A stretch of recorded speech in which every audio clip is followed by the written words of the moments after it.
your brother Sasi Arshad Yashashakar coming at you with another edifying video to wake up our people. But first I want to give all praise to Yahweh Ba'Hashim, Yahweh Shai Ba'Hashim Rakak Badash. Double honors goes to the men of great millstone who have brought out this word with all 100% truth and sincerity. Salutations to the Akim that are out there on the highways and byways teaching this word, risking their lives now more than ever. Salutations also to the Akwaf that are with all humility learning this word for them. And shalom to the 1/3 scattered elect of Yasharallah. Shalom, shalom, shalom. Famine of the word is coming. Famine of the word is coming. Not just famine of the economy, famine of a drought with rain, food, the crops, the field. There's signs all over, all signs of prophecy happening everywhere. Signs of prophecy happening everywhere. There's you hear about more incidents with animals. In the book of Ezra, I believe that the animal, like the kingdom of animals, are going to start trading their places. The Most High is going to start using them for what they were meant to be. They're hunters. Man, I know I had mentioned in my other video that I got a strike, and I wear that strike with honor. That was for Yahweh Shai. I was like, I'm not worthy of that. It's like I want more. That's not even a drop in the bucket. But just to show you that had never happened before, and that was like, for me, I guess, a part of the prophecy that happened on my behalf that was supposed to happen. So the word must still go on. The word must still go on. My word will not return void. It will accomplish that what I set out for it to do. Man, times are changing. At the capital, all that stuff over there, what happened with the Edomites.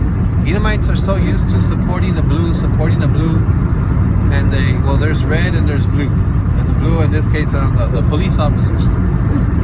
Edomites are so used to supporting the blue and getting what they want, getting this so-called white privilege. It's really Edomite privilege. I just say Edomite privilege, which are so-called white people. And before I forget, wanted to remind our people that the 12 tribes of Israel are the so-called blacks, so-called Hispanics, so-called Native American, and Seminole Indians. Those are the 12 tribes of Israel, because you are of the house of your father, not the seed of your father, the house of your father, not the womb or the bloodline of your mother. It is through the seed, the bloodline of the father. There is a reason why the 12 tribes are men and not women. They had a sister, Dina or Dinah, tomato, but a seed line does not go through a woman. The seed comes through the man. It goes into the womb, which is fertile ground that a woman represents, and they both procreate the offspring. The seed line goes on. If you put an apple seed down on the ground and you plant it, it's going to come out an apple. So the seed represents the man, and the fertile ground represents the womb. If you put an orange in the ground in another part of the country or another country, boom, it's going to come out orange. Well, the seed of the man, whatever the man is, it's going to come out, whether he goes with a Moabite, a Hamite, a Cushite, an Edomite, whatever, an Israelite, it's still going to come out the seed of the man, even if it looks like the other, it looks like the mother. Even if it looks like the mother, the seed is of the father. Both DNAs, but the bloodline continues through the father.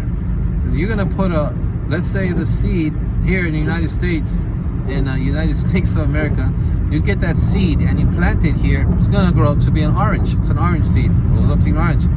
And let's say that land represents a woman. And many times throughout scripture, our people are represented as the land, and vice versa. The land is represented by the people, because Israel, Yasharallah, was a people first before we were a land. For your name will no longer be called Jacob, it will be called Israel, because you have struggled both with God and man. You are the prince of the Most High, Yasharallah, Israel. No more Jacob, but Israel. So anyways, going back to the lesson, when you plant a seed here in the United States, let's say an orange, you're going to grow an orange tree, and that seed represents the man, and that land represents a woman. So let's say you change women. So in this case, you change a country. You go to China, which are the Moabites. or wherever, it's still gonna grow a seed. That seed's still gonna grow as an orange. It's just another woman. Just like if you're a Edomite and you have a baby with a Moabite, primarily that's gonna be an Edomite. Even if it looks like a Moabite, the seed is gonna be that. It's the same seed. It ain't gonna be an apple. It ain't gonna be a pear. It's not gonna be it's gonna be an orange. It might be a different little color, a little different DNA, but it's still gonna be nonetheless an orange. So that's how it is. That's the law of the Most High. That's how nature is too.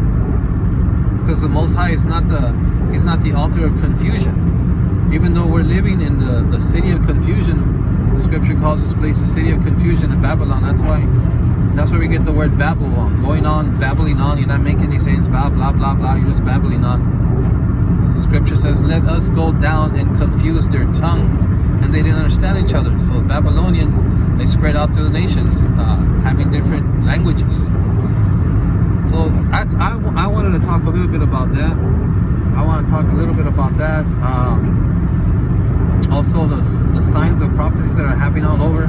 There's even though there's civil unrest right now, it's going to get even worse when the second wave, that what happened over there at the Capitol, the second wave is coming, man. The second wave is coming. They're going to use this Edomite lady that was part of the revolution. There was a video that showed an Edomite woman that was part of that chaos over there at the Capitol, and she said it out of her own mouth. She said, "This is the revolution, man. This is the revolution." It sounded like we were back in the 60s. So anyways, Edomite versus Edomite, Egyptian versus Egyptian. That's prophecy right there. They're doing what they want to do because they know that their kingdom is coming to an end, and Trump was their last hope to bring America great again. And the only time America was great again is when they had literally the 12 tribes of Israel in captivity, from slavery to the Jim Crow laws. Jim Crow laws started in the 1800s, I think middle to late 1800s, all the way to the 1960s. That was when America was great again, when the so-called white man, the Edomite, was looked upon as a god. You couldn't look upon him, you couldn't say anything. If he said something about you, it was true. It was his word against your word, and you meaning the 12 tribes of Israel, and you didn't have a chance. You didn't have a chance. Look at all those movies that are like Mississippi Burning, The Ghost of Mississippi. Well, I don't know if it was The Ghost of Mississippi Burning. Yeah, The Ghost of Mississippi. All these civil rights. You had no chance. All these movies about civil rights. If the Edomite said you did something, whatever, chances are it was going to be the Edomite's way. Again, the Edomite is a so-called white man. The race of the so-called white man. Which that term, the white person, that term white race was actually born in it was in 1613 in a play, a Jacobean play, and then later on it became like a law, like a declaration back in 18, oh my god, I'm forgetting, it was like 18, I'll have to look on that one. I can't believe I forgot that one. It was 1681, 1683. Yeah, the first one was 1613, and then later on it became into like the white race. I'll check that on that. I'll check on that. But it was in the state of Virginia, 1681, I think. Anyways, that's when the term white people came out. The race of the Edomites were already here, because their forefather is Esau, who was a son of Isaac, and the twin, not identical twin, but a fraternal twin, I would say, because Jacob didn't look like Esau. Because when Esau came out, the scripture describes Esau, but it doesn't describe Jacob. The reason for that being is that Jacob looked like the rest. Jacob looked like his family and the rest of the people around him, but Esau was different. That's why Esau was described as like a hairy garment, hairy garment all over. Not he was red. He was, okay, it says, and Esau came out red like an hairy garment all over. And some Edomites want to say, no, he's red because of his red hair. No, a baby wasn't born like with red hair. It says like an hairy garment, not because of an hairy garment. For Esau is red. He sold his birthright. and he sought out a blessing with tears, but he couldn't. But no, he wasn't gonna find it, even though he sought it out carefully. Craftiness. I don't think he really meant it. That he was really sorry for it. But anyways, that's my personal opinion on that one. Final thoughts for Israel right now. Yasharala, which are the so-called blacks, so-called Hispanics, so-called Native Americans, Seminole Indians. Keep strong. Don't worry about what people say. You're gonna go through your own tribulation. If you're gonna be made fun of, be made fun of. It's worth it. It's worth it on the other side. Read Solomon 5:15, chapter 5, verses 1 through 5, and that's your salvation. That's what the so-called Christians, that would be like their rapture, even though rapture is not in the scripture, but we will be taken. Let's read Solomon 5:15, and that is going to edify you. Then will the righteous man stand with great boldness in front of the face of such as have afflicted him, and made no account of his labor, far beyond strange, that his salvation will seem strange to them, far beyond anything that they look for.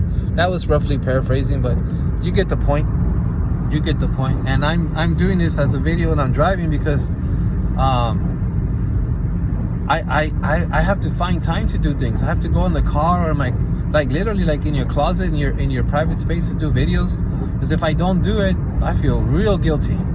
So I'm doing the most that I can with my situations that I'm in, with work, with family, friends. I don't really have a lot of friends.